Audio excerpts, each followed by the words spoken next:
Bueno, y el estándar de selección de la prueba y este es como pero vamos a hacerlo en una actividad con tener el código. son varios pasos.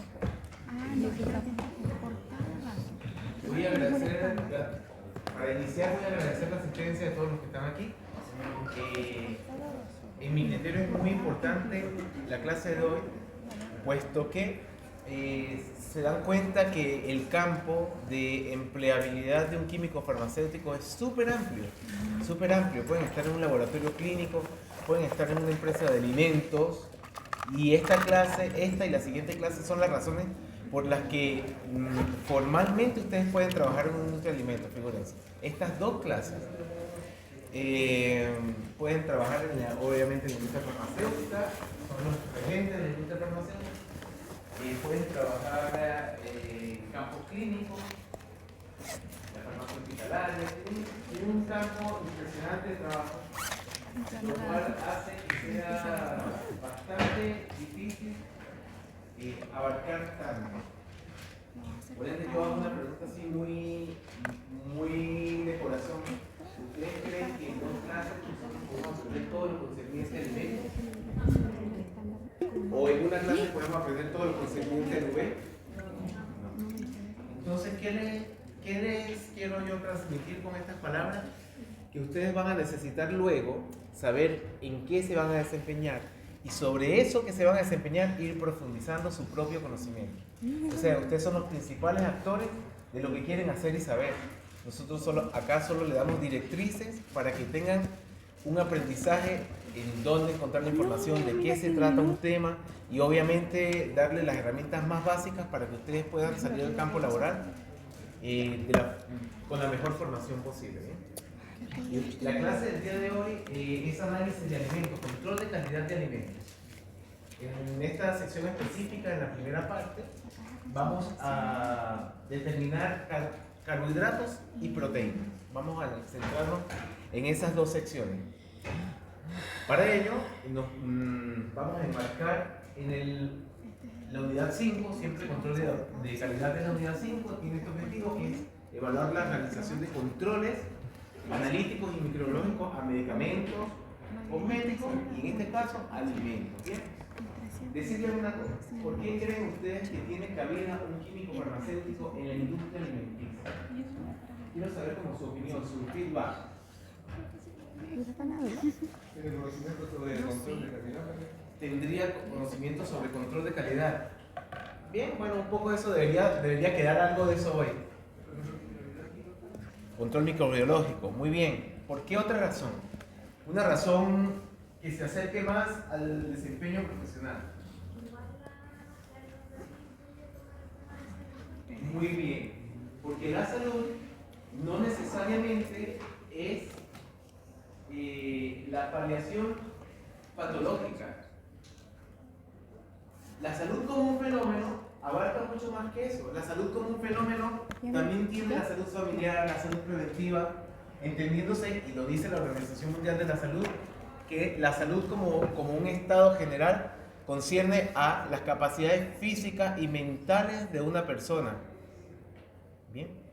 ¿Y qué mejor que la evaluación de los alimentos que son el previo, lo que podría mantener en condiciones óptimas la salud de una persona? Entonces, siempre que ustedes piensen en alimentos, piensen como en medicina preventiva, como en aquellos recursos que van a tener, ustedes para evitar que haya algún fallo en la salud tanto mental, cognitiva, como en la salud física de una persona. ¿Y qué conocen ustedes de los alimentos? ¿Qué me podrían decir de los alimentos? Al menos la clasificación, ¿en qué se clasifican los alimentos? Kimberly, la vi, lamentándolo mucho la vi. Carbohidratos, primer grupo. Grasas, lípidos, muy bien. Proteínas. Lípidos, carbohidratos y proteínas. Y hay un cuarto que yo no sé por qué no está considerado alimento, pero que es muy importante para el equilibrio Los nutrientes. alimenticio. ¿Cuál será ese cuarto componente? Los nutrientes. Los Claro, nutrientes. ajá, sodio ya se refiere a los polivalentes, Las vitaminas. pero dentro de los vegetales están proteínas, Las vitaminas. perdón, carbohidratos. Hay elementos vegetales que igual aportan proteínas, por ejemplo los granos. Pero eso seguiría estando en estos primeros tres grupos. Las que vitaminas, profe. tenemos. Las vitaminas. Las vitaminas, pero está contenido también el agua. No estábamos ni cerca. El agua. Todo ese equilibrio. Entonces, ¿por qué el químico farmacéutico debería saber de los alimentos? Por eso mismo. Porque es concerniente a la salud. Decimos que el aporte de los alimentos son que tienen algunos nutrientes, que tienen una función energética, ¿verdad? Proveen de energía a través de los hidratos de carbono y las grasas. Hay nutrientes que tienen función estructural, bien, o plástica, como son las proteínas. Saben que las proteínas son grandes uniones de aminoácidos y que todas las funciones de regulación metabólica dependen de las proteínas. Y también hay nutrientes con función reguladora, como son las vitaminas y los minerales. ¿A qué se refiere con Plástico se refiere a que tienen que ver con todos los ciclos vitales del organismo. Bien, gracias. Entonces, no es nada una clase de nutriólogos acá, pero es evidente que una alimentación balanceada es parte de la mantención o el buen estado de salud de las personas. Poder establecer una dieta que sea rica en cada uno de los componentes alimenticios de las clasificaciones alimenticias es importante para la salud.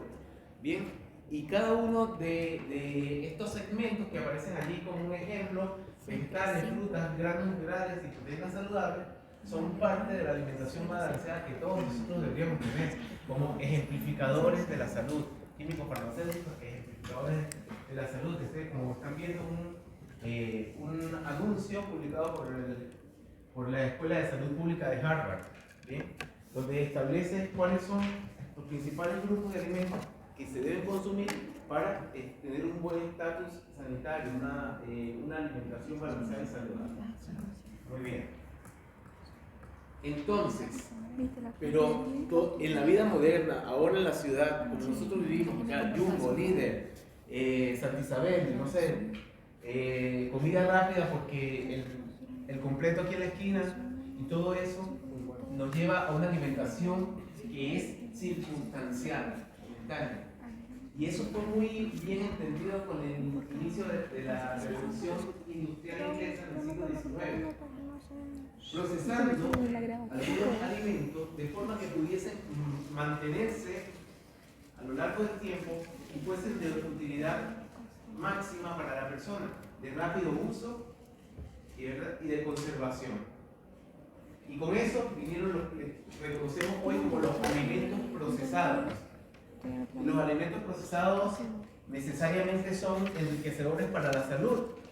Eso depende, porque para que un alimento se mantenga envasado debe contener algunos otros aditivos que permiten que sea duradero en el tiempo.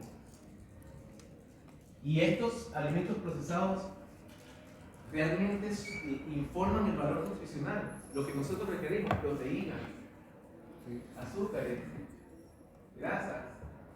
Deberían hacerlo, lo hacen, lo informan. ¿Sí? Algunos. En realidad sí, ¿a través de qué lo informan? Ustedes que ven un etiquetado, pero ese etiquetado, ¿qué contiene? Que da información sobre el valor nutricional. La cantidad en 100 gramos de proteína, Hay una tabla que se reconoce como la tabla nutricional. Todos los productos procesados deberían informar a sus usuarios cuál es su contenido. Bien. Y esa información que es necesaria tuvo que ser regulada. Y en Chile se reguló a través de la ley 20.606. ¿Bien? Continuamos. La ley 20.606 es la ley que establece la composición nutricional de los alimentos y su publicidad. Porque sabemos que por vender se descuidan algunos elementos que pueden conducir a estados no saludables desde el punto de vista alimenticio. ¿Bien? Este artículo 3, miren, yo sé que somos muy penados cuando leemos las diapositivas, los docentes somos muy penados cuando leemos las diapositivas, pero es que este artículo 3 es realmente de leer y analizar, porque este artículo 3 es de la ley 20.606, que fue por cierto promulgada en junio del 2012, pero actualizada en agosto del 2021. Dice lo siguiente: no se podrá adicionar a los alimentos y comidas preparadas ingredientes o aditivos que puedan inducir a equívocos. Inducir a equívocos. Daños a la salud, engaños o falsedades. Daños a la salud, engaños o falsedades. O que de alguna forma sean susceptibles de crear una impresión errónea respecto a la verdadera naturaleza. Alimento saludable, libre de azúcares. Ven que hay aquí eso de inducir a equívoco, hay una laguna legal ahí que hay que tocar, que hay que tener mucho cuidado en cómo se interpreta. Bien, luego dice que sea también susceptible de equívoco en la composición, calidad del alimento, según lo que establece el reglamento sanitario de los alimentos. Bueno, ahí vamos a los reglamentos. Bien, importante que el Ministerio de la Salud en Chile sea el ente que rige el cuidado de la alimentación de todos los ciudadanos y residentes, ¿bien?, de Chile. Entonces, bajo este contexto, se promulga dentro de la ley algunas digamos, acciones que permiten mejorar la capacidad del consumidor de entender el valor alimenticio de los productos procesados. Y una de ellas es la inserción de los sellos dentro de los productos como advertencia a algunos valores que no aportan valor nutricional, como por ejemplo alto en azúcares, alto en grasas saturadas, alto en sodio, alto en calorías, y esto queda determinado en el artículo 5. Ahí se especifican las cantidades máximas de estos renglones: azúcares, grasas saturadas, alto en sodio, alto en calorías, ¿bien?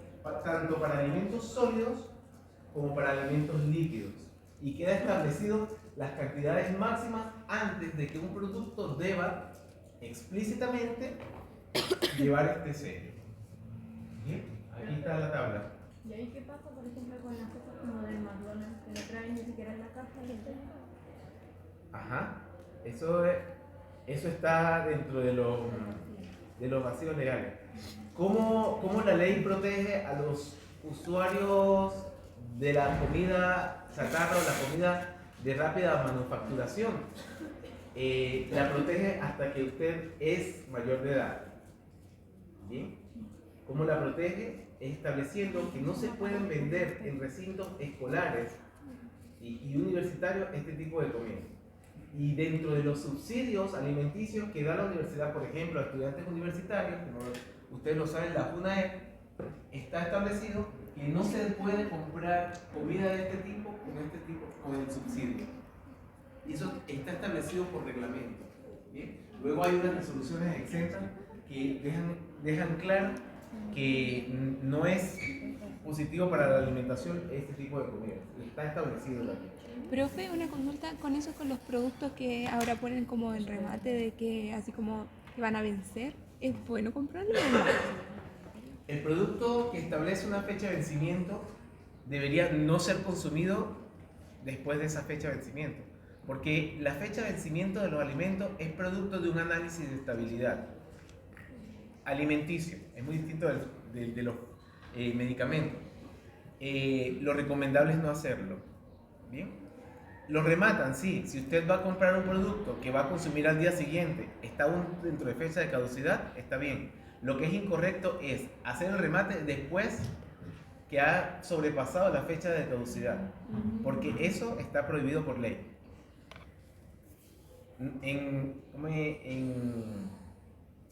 No hay engaño por cuanto usted es la garante, usted como consumidor es la garante de evaluar la fecha de caducidad de los productos. Y eso también está especificado en ley.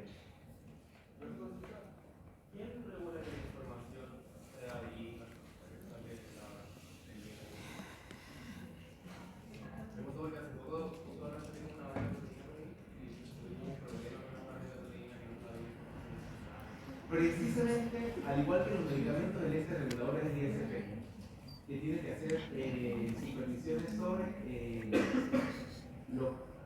el control de sello. Pero sí, es el ISP. Es que es un poco relajado y que hay grandes tacos para el procesamiento de información dentro del instituto por falta de recursos y personal igual. No es que estemos diciendo que ellos hagan mal su trabajo, sino que faltan recursos para la inmensa cantidad de productos que están en el mercado. Sí, es obligatoria la inspección anual y eso también está establecido.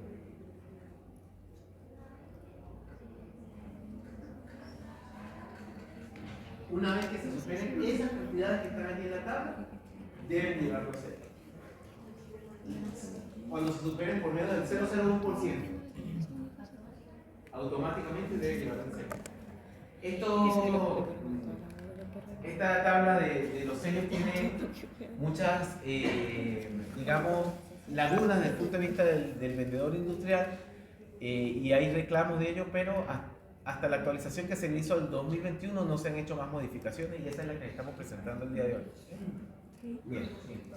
Se sobrepasa esto, enviarlo silencioso al 0,00. O sea, A través de documentación y supervisión. Sí, queremos También. 0,01%. Sí, hay un laboratorio de elementos del Instituto de Salud Pública que se debe cargar. ¿Se opera? Muy bien, entonces vamos a ver cómo determinamos los carbohidratos. Lo que sí es que antes de ver su determinación, los vamos a definir. Los glúcidos, carbohidratos, hidratos de carbono o sacáridos son términos equivalentes. Son biomoléculas compuestas principalmente de carbono, oxígeno, carbono, hidrógeno y oxígeno. Aunque algunos contienen otros bioelementos, tales como fósforo, bien, azufre, nitrógeno. Bien chicos, muy importante esto. Hay personas, y siempre hay discusiones científicas, que dicen que no se pueden incluir como carbohidratos aquellos que contengan los bioelementos, estos que yo les dije, nitrógeno, azufre y fósforo. Entonces, la definición donde sí caen todos son los sacáridos. ¿Sí? Los sacáridos son los hidratos de carbono en su totalidad que pueden contener nitrógeno, azufre y fósforo. Muy bien. Entonces, nosotros vamos a dividir a los carbohidratos de la siguiente manera, como está en ese esquema: azúcares simples y polisacáridos. Dentro de los azúcares simples tenemos los monosacáridos y los disacáridos. ¿Y cuáles son los monosacáridos? Son la glucosa, la fructosa y la galactosa. Esos son los tres monosacáridos. Y de la unión de estos monosacáridos se forman los disacáridos. Tienen dos de esos tres componentes y forman la maltosa, que es la unión de dos moléculas de glucosa, la lactosa, que es la unión de una molécula de glucosa con una de galactosa, y la sacarosa, que es la unión de una fructosa y una glucosa. Luego están los polisacáridos, que son cargas mucho más largas, realmente son polimerizaciones de los monosacáridos, dentro de los cuales se encuentra el almidón, que está presente en cereales, tubérculos, legumbres, y hay otros polisacáridos que no son el almidón precisamente, pero igual son resultados de las polimerizaciones de estas azúcares básicas, que son los monosacáridos, y están en frutas, verduras, hortalizas y vegetales. Muy bien. Entonces acá está la estructura abierta de la glucosa, la galactosa y la fructosa. Se dice de la glucosa y de la galactosa que son aldosas. ¿Por qué? Si ustedes están viendo, el grupo funcional principal que está en el carbono 1 es un aldehído. ¿Sí? Entonces, una aldosa. Mientras que para la fructosa, el grupo grupo funcional principal es la cetona, razón por la cual a ese monosacárido se le conoce como cetosa. En realidad, nos reconducimos en la definición. Los glúcidos son los derivados de la glucosa por polimerización. Se pierden en una molécula de agua y polimerizan. ¿Bien? Esos serían los glúcidos. Ya podemos ir diferenciando entonces cada uno de los grupos. Azúcares es un término que se usa solamente para los monosacáridos y los disacáridos. Esas son las azúcares. Y cuando en la ley se refiere a azúcares, se refiere exclusivamente a la sacarosa. Porque ustedes han visto que hay productos que no tienen sello y que dicen libre de azúcares, pero igual son dulces. Sí. Hay dos posibilidades en este caso. Uno son por endulzantes, que son moléculas de origen natural, que son glúcidos, pero que no son sacarosas. Y lo otro es a través de los edulcorantes, que ustedes bien conocen y que primero promocionaron como una panacea, como el acesulfamo K, ¿verdad? Y que ahora la misma Organización Mundial de la Salud, años después, el año pasado, dice que son nocivos para la salud, generar efectos carcinogénicos. Bien, entonces ya se están dando cuenta de que esto de los azúcares es muy relativo. ¿Cuántas gotas de endulzantes de origen natural son equivalentes a una unidad de sacarosa? Eso es lo que debemos preguntarnos al momento de alimentar. Hay una trampa, es mi opinión particular y no tengo por qué no decirla. ¿Bien? Hay una trampa en el que lleve sello o no el alimento que tiene o no azúcares. Porque azúcares está definido por la ley como la sacarosa. Y ahí lo dice. En singular, azúcar se utiliza para referirse a la sacarosa o azúcar de mesa. Libre de azúcares. Ya nosotros tenemos la definición de azúcar. Debería decir libre de carbohidratos mejor.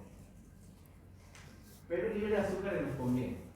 Porque vendemos una sección y cuidamos a la población por otra. Es libre de sacarosa. Perdón si este es mi momento revolucionario reactivo. Pero no estoy nada en contra. Cada quien debe saber qué es lo que come. Simplemente estar informado. Es el derecho a estar informado. Ya si usted decide comerlo, está muy bien. Es su decisión. En el fondo, lo que conocemos como azúcar invertido, que es lo que analizamos para los alimentos, es la unión de la glucosa y la fructosa a través de una deshidratación. Entonces tenemos la glucosa alfa 1,2 fructosa y es lo que se conoce como sacarosa. ¿Y por qué reconocemos la unión de estos grupos? Que sería la dextroglucopiranosa, porque el pirano es una estructura cíclica que contiene un oxígeno, es decir, es un éter cíclico de 6 miembros. Eso es el pirano. Y el purano es un éter cíclico de 5 miembros. Ya son hidrosis sustituidos, se convierten en estas azúcares. Esto que les estoy mostrando aquí en la diapositiva es exactamente la misma aldosa y cetosa que estaba abierta en diapositivas anteriores, hace 2 diapositivas. Es decir, glucosa y fructosa que se unen a través de una deshidratación. Y eso es exactamente lo que se reconoce como sacarosa y también es conocida como azúcar invertido. Muy bien. Entonces, ya que sabemos que el exceso de azúcar es nocivo para el funcionamiento de nuestro organismo, ¿verdad? Sabemos las enfermedades que se generan, la diabetes mellitus tipo 2 es el segundo factor de riesgo cardiovascular más importante en Chile. No me meto en temas clínicos yo y prefiero que me perdonen si me equivoco en algo de ellos, ¿verdad? Pero a raíz de eso se refiere entonces en el Instituto de Salud Pública, como bien dijo Germán, se introducen resoluciones a través de la cual se establecen los métodos que son legales para el ensayo de estos alimentos. Esta resolución es la resolución 00178. Ustedes la pueden buscar como curiosidad, que se establece el 2 de febrero del 2021. En este documento se dice que las azúcares totales, y por azúcares totales se entiende el azúcar invertido. Figúrense que Hay una contrariedad, azúcares totales, pero solo analizamos la sacarosa. Y los restos de aldosas presentes en un alimento. Ya van a ver por qué. Lo hacemos a través del método de Monson y Walker, que está basado en la metodología AOAC, que es la Asociación Americana del Análisis de Aceites y Alimentos. Y ellos tienen estos métodos que son tomados, son reconocidos y tomados internacionalmente como válidos, y dentro de ellos está el método de Monson Walker, que consiste en inicialmente preparar la muestra. Saben que en los alimentos hay heterogeneidad. Por ejemplo, si nosotros vamos a analizar una galleta que además tiene chips de chocolate, como está ahí, deberíamos llevar esa forma, no farmacéutica, esa forma alimenticia, a una forma un poco más homogénea, donde nosotros podemos evaluar todos los componentes presentes. En este caso, por ejemplo, se tritura, se muele, se lleva una fracción más fina, donde puede haber mayor superficie de reacción. En el caso de los líquidos, por ejemplo, una bebida, cualquiera sea, debería agitarse y homogeneizarse. Ven que algunas son que vienen como expulsiones, algunas bebidas dulces que vienen como expulsiones. Así como, por ejemplo, las leches cultivadas y ellos generan a veces dos fases. La idea es homogeneizar. En el caso de la bebida de fantasía, así como, no sé, la Coca-Cola, la Fanta, todo esto, sin darle importancia a la marca, deben ser desclasificadas porque sabemos que el dióxido de carbono disuelto pues, genera interferencias del análisis. Luego de eso se pesan de 5 a 10 gramos de muestra y se hace un pretratamiento oxidativo usando ferroceniuro de potasio, 0,25 molar, acetato de zinc 1 molar. Esto lo que hacemos es llevar al estado oxidado máximo la molécula de sacarosa, en este proceso, gracias, para generar luego, se filtra y se genera un hidrólisis. Se toman 50 mililitros de ese tratamiento preoxidativo y se le agregan 10 mililitros de ácido clorhídrico 1 es a 1 en agua. Así, ácido clorhídrico al 50% en volumen. Se agregan 10 mililitros de ello y se lleva a una digestión a 70 grados centígrados por 5 minutos. Esto lo que hace es hidrolizar la molécula, que separar en sus componentes iniciales esas azúcares, esa sacarosa, ese azúcar invertido. Siguiente. Luego de allí, nosotros ajustamos el pH con una solución de hidróxido de sodio 8 molar a pH entre 6,4 y 6,5, que va a ser el apto para la técnica de análisis que vamos a implementar.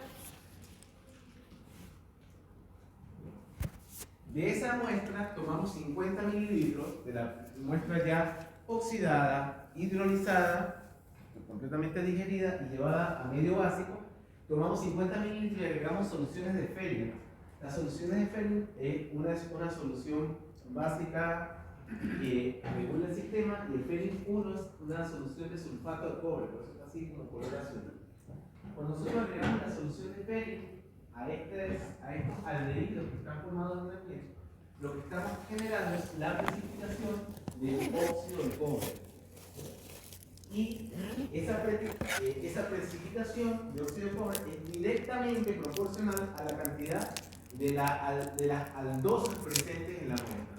Entonces decimos que es un método gravimétrico, porque la gravedad va a hacer que precipite este óxido de cobre y nosotros lo vamos a separar a través del siguiente procedimiento.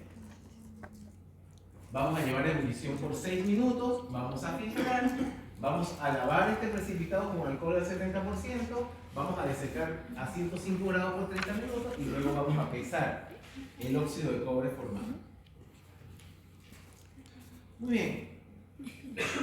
La sección que yo digo que en vano les asusta, pero en realidad siempre en el análisis hay un cálculo asociado.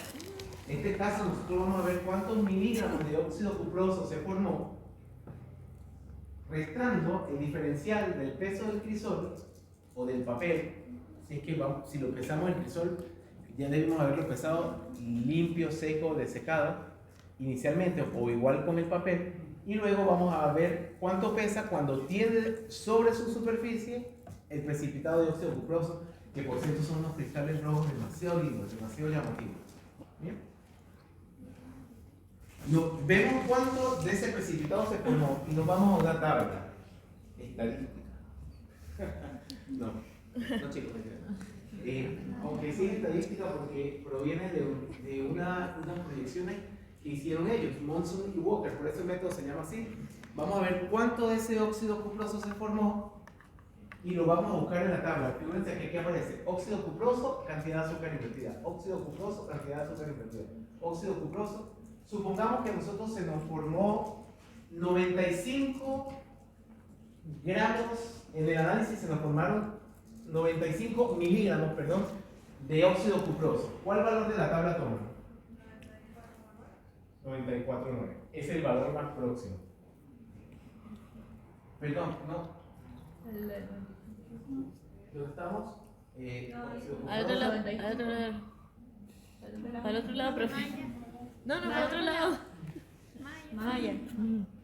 La otra. Arriba. La otra. 203. Al lado. Ah, pero aquí Ahí dice está. azúcar invertida. Ajá. Muy bien. Ese error fue muy productivo. Muy productivo. Una columna dice óxido cuproso, otra dice azúcar invertido. Óxido cuproso, azúcar invertido. Si yo pesé 95 miligramos, de óxido cuproso, ¿cuál es el valor de la tabla que debo tomar? 79. Aquí no.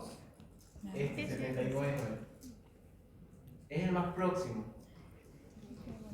Y aquí está la cantidad de azúcar invertida que se generó. Araceli. Muy bien. Yo voy a tener una cantidad de óxido cuproso después de este procedimiento analítico. Y luego quiero saber cuánta azúcar invertida hay si se formó esa cantidad de óxido cuproso. ¿Qué hago? Llevo en esta tabla, busco el valor más próximo a la cantidad de miligramos que a mí se me formó en el análisis. Si por ejemplo a mí se me formó, puse un ejemplo muy cómodo. Si se me formaron 95 miligramos de óxido cuproso, porque lo que se secó, todo eso.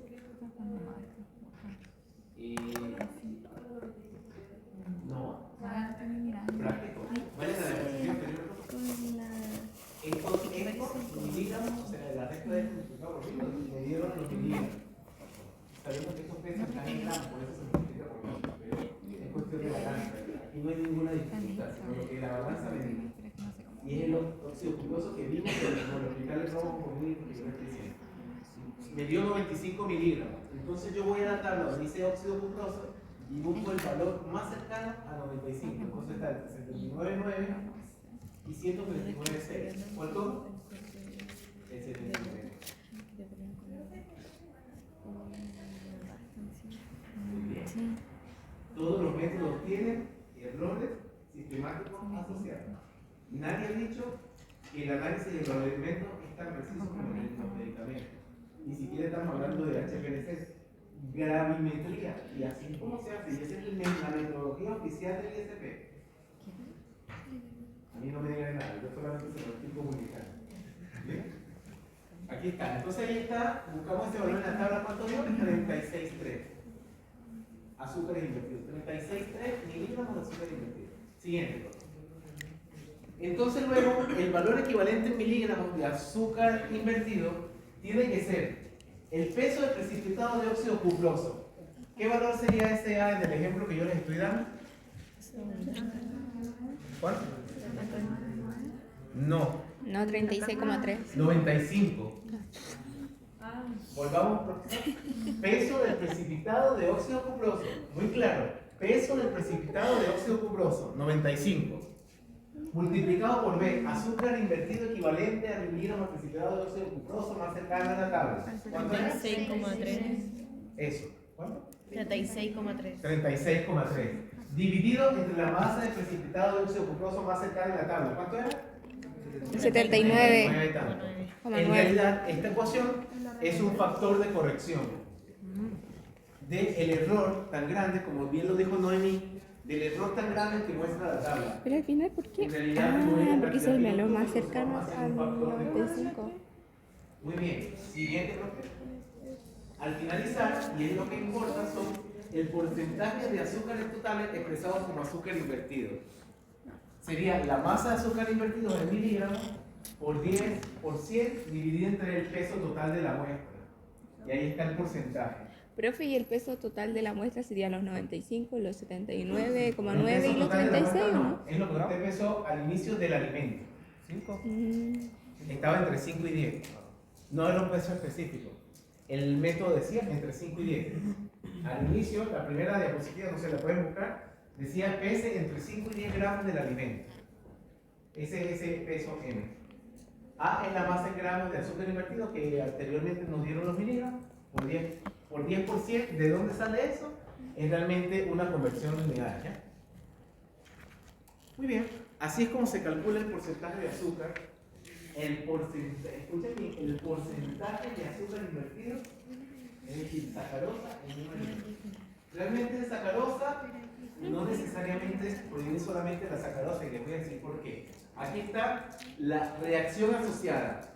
El aldehído, que sería de la aldosa, o sea, de la glucosa presente, todas las aldosas presentes reaccionan con el sulfato de cobre medio básico para formar el óxido cuproso, el respectivo ácido orgánico, sulfato de sodio y agua. Esta es la reacción. Eso significa que cualquier aldehído presente allí, cualquiera, de cadena corta, sí, cualquier aldehído de cadena corta va a reaccionar. Entonces el alimento puede tener sacarosa, puede tener glucosa, o puede tener algún otro aldehído presente, algún aceite esencial. Todo va a reaccionar allí.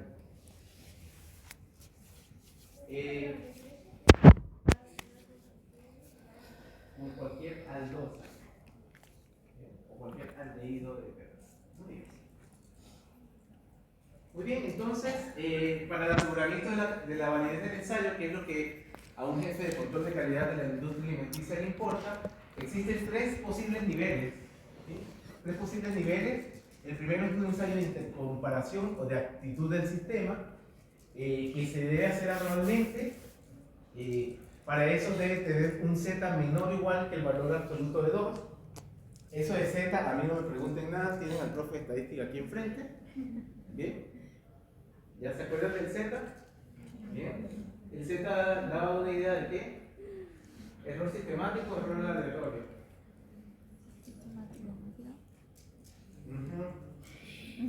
Bueno, ya, mi intención es torturarlos a esta hora. Z menor del valor absoluto de 2, ¿verdad? Si es que este criterio no cumple o no es concluyente, se debe evaluar cuál es la causa de desviación. Existe otra evaluación de nivel 2 contra un material de referencia, que sería una cantidad de un azúcar referencial validado. Por lo general, estos materiales de referencia los da la AOAC y se ve el porcentaje de recuperación. Es decir, si ese azúcar declara que tiene un 98% de azúcar, de sacarosa, entonces, si eso dice material de referencia, a nosotros nos tendría que dar también un 98% analizable. ¿Sí? Hay un determinado margen de error, pero se debería tener el mismo porcentaje de recuperación, o sea, debería ser el 100% de lo declarado. Alrededor de cuánto error, ese se debe repetir la análisis. Si no cumple el criterio, se debe repetir la análisis. Y hay un nivel 3 donde se hacen las muestras por duplicado, en el cual en cada ensayo se espera una desviación porcentual relativa, que es lo mismo que el CB. Ahí dice DPR, pero es lo mismo que el CB, menor del 9%. Figúrense la diferencia con los medicamentos, que era máximo un 2. Aquí es menor de 9, ¿verdad? Si no se cumple con este criterio, se debe repetir el análisis. Aquí está muy clara la directriz. ¿No? DPR, desviación porcentual relativa. Lo mismo que el CB.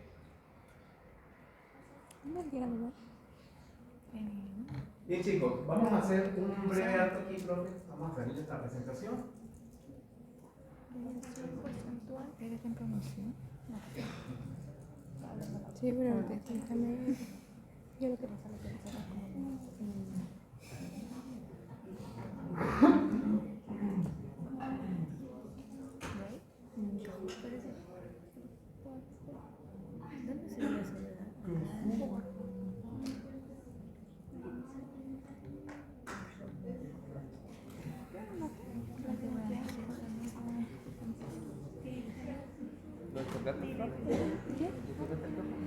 Chicos, 10 personitas que se quieran unir, tomo La actividad nos sirve a todos. ¿Sí?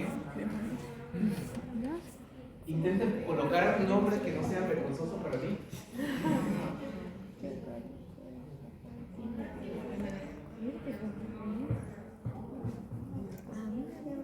Métete vos aquí.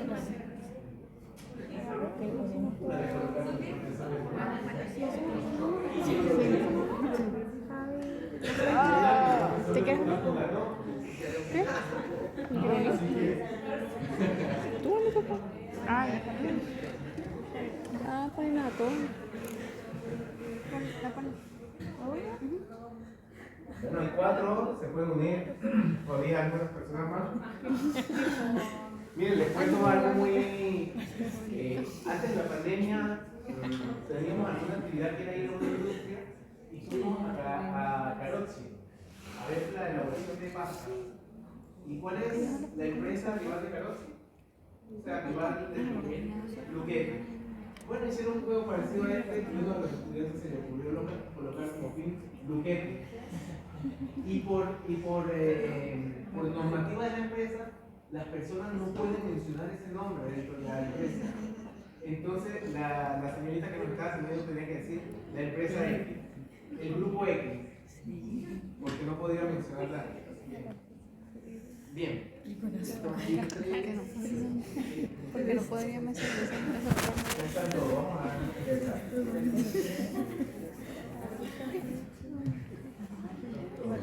El monito que no salió. Control de calidad de alimentos 1. Vamos a dar inicio a una trivia.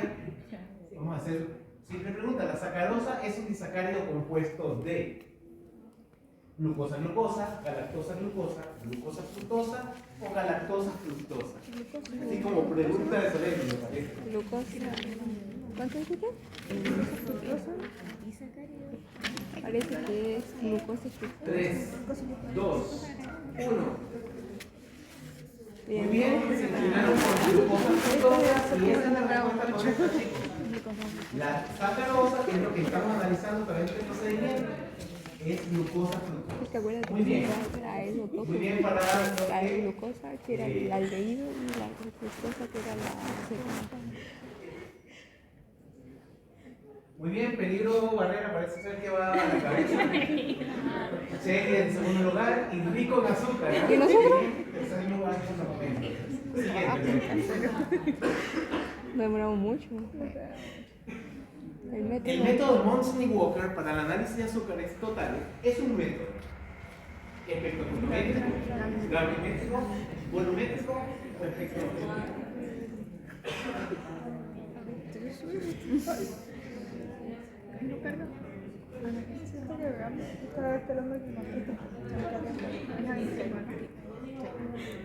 Bien.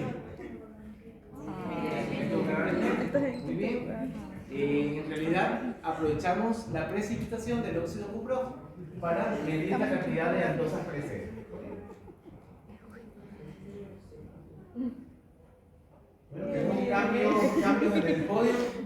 Sigue peligro barrera en primer lugar, Tere Student pasa en segundo y Coca Cero en tercer lugar. Muy bien.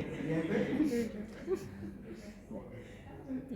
¿En cuál de los siguientes alimentos no es adecuado cuantificar azúcares totales a través de Monson y Walker?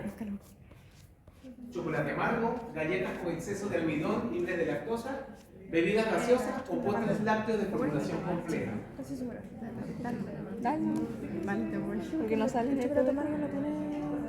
No, pues no tiene azúcar. Pues. Porque los postres lácteos los Bien. podía batir la gaseosa de Postres lácteos de formulación compleja, chicos. Todo método tiene una limitación.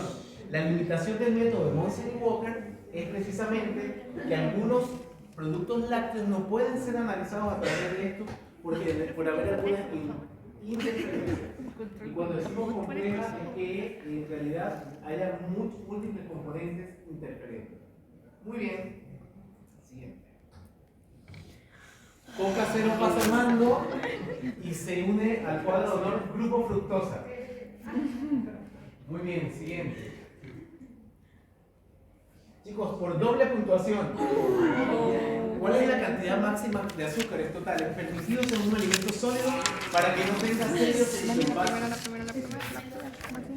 10 gramos por porción de alimento, 10 gramos por cada 100 gramos de alimento, 5 gramos por cada 100 gramos de alimento. Era el otro, era o la 5 B. gramos por porción de alimento.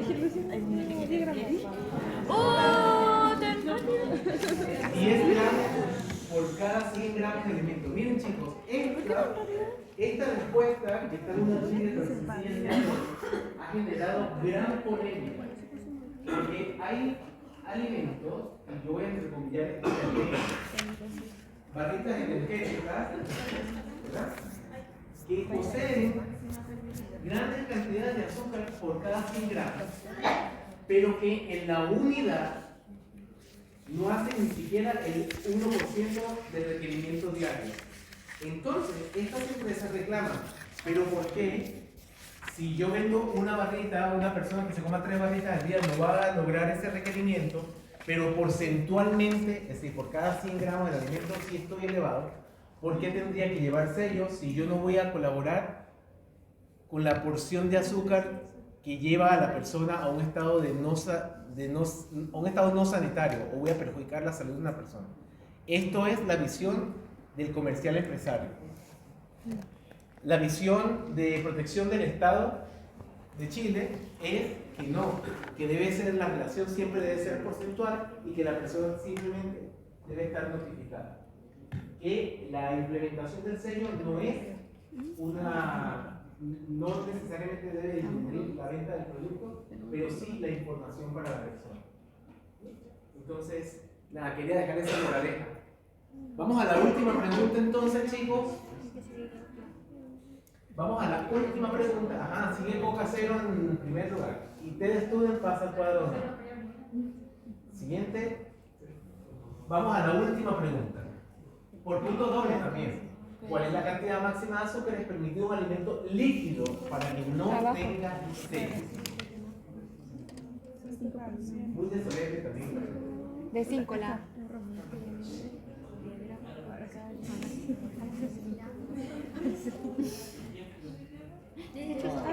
Muy bien, 5 gramos por cada 100 mililitros del alimento. Les invito a que busquen la de la Coca-Cola, que la vamos a analizar en el laboratorio además. Entonces, vamos a comparar. Muy bien, vamos al podio. Tercer lugar para Grupo Fructosa. Muy bien. Segundo lugar para Peligro Barrera. Y primer lugar para Coca Cero. Bien chicos, vamos a continuar.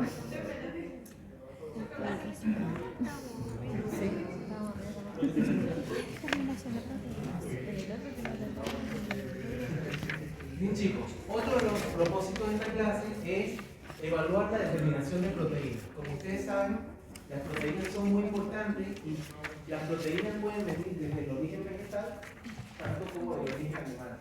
Allá, aquí colocamos un pedazo de carne vacuna como un ejemplo, pero realmente los granos también contienen grandes cantidades de proteínas. También desde la resolución 00178 tenemos el documento de referencia para el análisis de proteínas, y esto es a través del método de Kendall. El método de Kendall no es un método de análisis de proteínas. Quiero que sepan eso. Por eso es que con los alimentos todo es como tan una incertidumbre grande, error sistemático grande. Porque el método de Kendall es un método de cuantificación de nitrógeno. Y como las proteínas están formadas por grandes uniones o cadenas de uniones de aminoácidos, y los aminoácidos contienen nitrógeno por tener un grupo amino, entonces cuantificamos el nitrógeno presente, y este debe ser directamente proporcional a la cantidad de proteína. Para ello se utiliza luego un factor de corrección que ya vamos a ver. Entonces, igual, homogeneizamos la muestra, llevándolo al polvo más fino si es que es un sólido, y si es que es un líquido, homogeneizamos. Tomamos 1 gramo de muestra, aquí somos mucho más exactos. 1 gramo de muestra con esa diferenciación de más o menos 0,1 gramos, y agregamos una tableta de un catalizador fórmula secreta X, desarrollo industrial clasificado, que se conoce como el catalizador de Weininger, en el cual va a permitir que la reacción ocurra de una forma mucho más rendidora y provechosa. Agregamos 20 mililitros de ácido sulfúrico concentrado y 3 de peróxido de hidrógeno. Luego,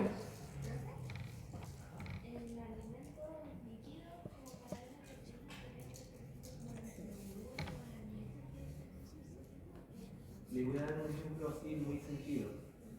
Las personas con VIH, por ejemplo, tienen, cuando están en etapa SIDA, tienen pérdidas notorias de su masa muscular, razón por la cual su infectólogo junto a su nutriólogo evalúan y envían bebidas energéticas, que no es esta de Monster ni de Red Bull ni nada de eso, bebidas energéticas con alto contenido proteico, para intentar que la masa muscular aumente.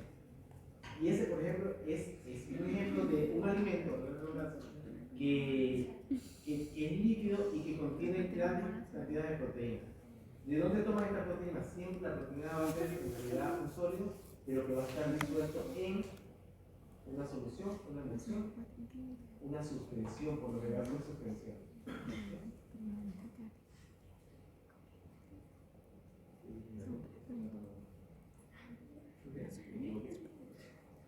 Bueno, se lleva esto anteriormente, el gramo de muestra con el ácido sulfúrico, el peróxido de hidrógeno, las tabletas de Weininger, se lleva a un matraz de Kendall, que tiene esa forma que ustedes ven aquí.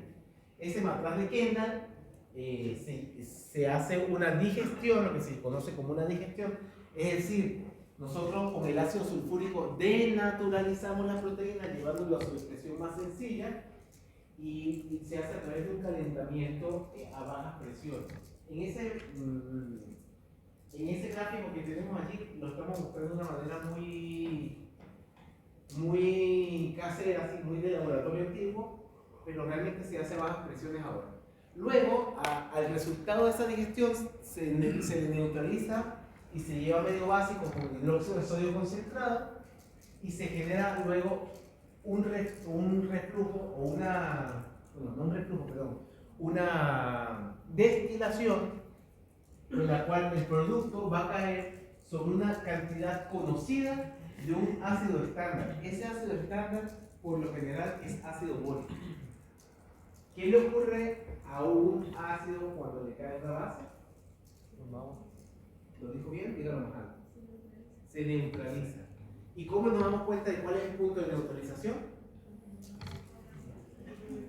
¿Con quién? ¿Quién nos ayuda a ver eso? Un indicador ácido-base. Muy bien. Aquí tenemos un digestor automático de Kendall. Nosotros tenemos uno aquí en la escuela, que está muy nuevo, esperando que llegue luego el titulador automático, pero tenemos uno aquí en la escuela. Y el titulador automático simplemente hace esta destilación y neutralización de ese ácido. ¿Bien? ¿Siguiente? ¿Cómo calculamos? El porcentaje de nitrógeno va a ser igual a 1.4, lo cual no es extraño de ver porque el peso atómico del nitrógeno es 14, y por ahí debe haber algún factor, por N, normalidad del ácido sulfúrico utilizado, por los volúmenes de ácido gastados en la titulación del blanco y de la muestra. En realidad, luego en ese matraz que yo le mostré al final, se hace una titulación ácido-base con un indicador. Y M es la masa de la muestra en gramos, que ya saben que tiene que ser alrededor de 1. Este es el porcentaje de nitrógeno. Siguiente. Aquí tenemos un factor, dependiendo del tipo de alimento, tenemos un factor que va a ser usado en la cuantificación de proteínas de acuerdo a la siguiente fórmula. Porcentaje de proteínas es igual al porcentaje de nitrógeno por ese factor, que está ampliamente estudiado. ¿Sí? ¿Cuáles son las reacciones asociadas? Miren, tenemos una proteína que tiene nitrógeno en ácido sulfúrico, se convierte en el sulfato de amonio más dióxido de carbono, que se ve por el burbujeo más agua. Luego, en presencia del catalizador de Weinberg. Luego ese sulfato de amonio, cuando le agregamos el hidróxido de sodio, se convierte en amoníaco. Y el amoníaco es un gas. ¿Bien? Sulfato de sodio y agua. Y ese amoníaco, que es un gas, pero que nosotros vamos a convertir en líquido porque lo estamos destilando, hay un refrigerante allí en ese aparato, reacciona con el ácido bórico, que es esta fórmula que está aquí, BOH3, en presencia de medios acuosos para generar amonía y el hidróxido de boro. Al finalizar este exceso, yo lo titulo como un ácido fuerte, puede ser ácido clorhídrico, ácido sulfúrico, pero en realidad como un ácido fuerte genero la neutralización de la que me hablaba Araceli. Es muy teórico verlo así, ¿bien? Razón por la cual yo les voy a mostrar aquí algo.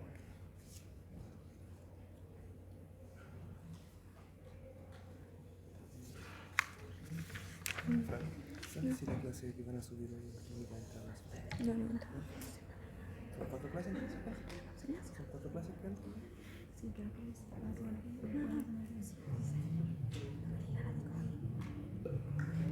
Vamos a verlo de una forma un poco más práctica. Es un proceso de análisis químico para determinar el contenido de nitrógeno en una muestra y se usa comúnmente para estimar el contenido de proteínas de los alimentos. Este método consta de 3 etapas principales: digestión con ácido sulfúrico en presencia de catalizadores para formar sulfato amónico, neutralización y destilación del amoníaco generado que se recoge en una disolución de ácido bórico y evaluación del ácido bórico producido. Los reactivos y disoluciones necesarias para la realización de la práctica se muestran en pantalla. Asimismo, se requiere del empleo de un módulo digestor y un módulo destilador. El procedimiento experimental es el siguiente. Se pesa 1 gramo de muestra molida y homogeneizada y se introduce en un tubo de digestión ligera, evitando que queden restos de muestra en las paredes del tubo de digestión. Se añade al tubo con muestra unas perlas de vidrio y una pastilla de catalizador. A continuación, se añaden 10 mililitros de ácido sulfúrico concentrado. Se colocan los tubos de digestión con las muestras en el módulo digestor y se conecta la bomba de vacío y el colector de nudos.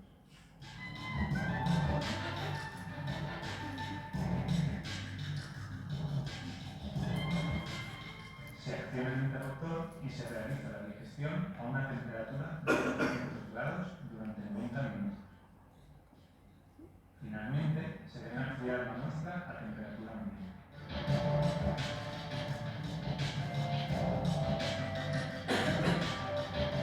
Se dosifican lentamente 50 mililitros de agua destilada en cada tubo de muestra, dejando caer el agua lentamente por las paredes del tubo.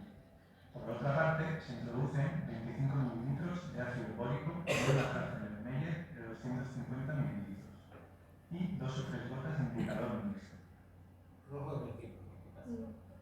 Se coloca el tubo con la muestra digerida en el lado izquierdo del módulo destilador. En la taza de Meyer se coloca la alargadera del lado derecho del destilador, teniendo la precaución de que ésta queda sumergida dentro de la disolución de ácido bórico. Una vez colocado el tubo con la muestra de Meyer, se dosifican 40 mililitros de hidróxido sólido accionando el botón RH2 y se procede a su destilación usando el botón Start. Como se observa, se produce el viraje del indicador al reaccionar el amoníaco generado con el exceso de ácido bórico. Una vez recogido todo el amoníaco formado en la disolución del ácido bórico, se procede a la valoración del destilado con ácido clorhídrico 0,1 normal hasta el retroviraje del indicador. Una vez realizado el proceso, se calcula el porcentaje de nitrógeno aplicando la siguiente ecuación, indicando la diferencia de volúmenes consumidos por la muestra y por un blanco, la normalidad de la disolución del ácido clorhídrico y el peso de la muestra. El muestra se calcula a través del porcentaje de nitrógeno obtenido multiplicado por un factor de conversión de 6,25. Depende del alimento. Ojo con eso. Para finalizar, se introducen los residuos generados en las garrafas correspondientes. Responsabilidad social.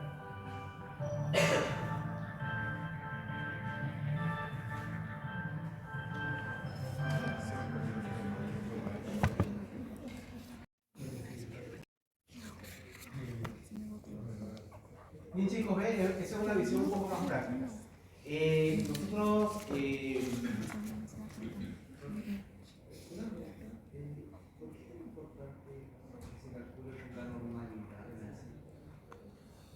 porque la normalidad te dice cuántos equivalentes de ácido en reacción con el equivalente de base. Entonces, la normalidad permite hacer igualar las cantidades relativas de cada cosa. En realidad, ya estamos intentando no usar más la normalidad, pero en casos como este es innecesario. No es necesario usarla en el caso de que no haya reacciones de equivalencia, pero sí es necesario usarlo cuando solamente una porción del ácido reacciona con la base.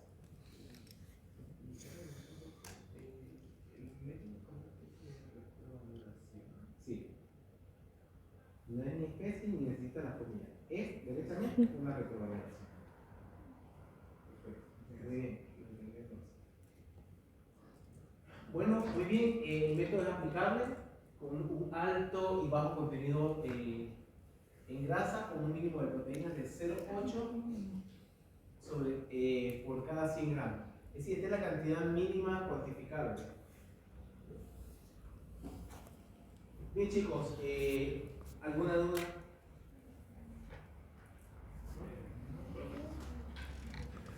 Había dicho que hay carbohidratos que tenían igual nitrógeno en su composición. Ya. Y en la cuantificación de proteínas afecta igual, como que se hace ese truco. ¿Cómo le llamamos a eso?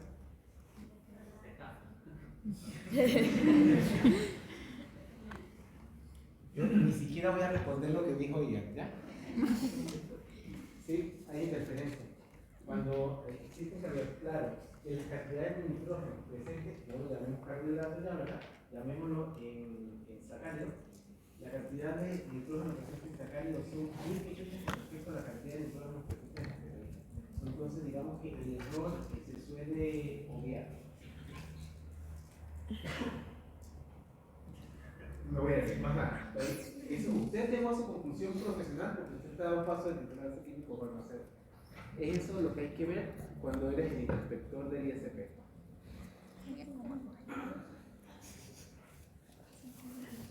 Ah, bueno, ya terminamos.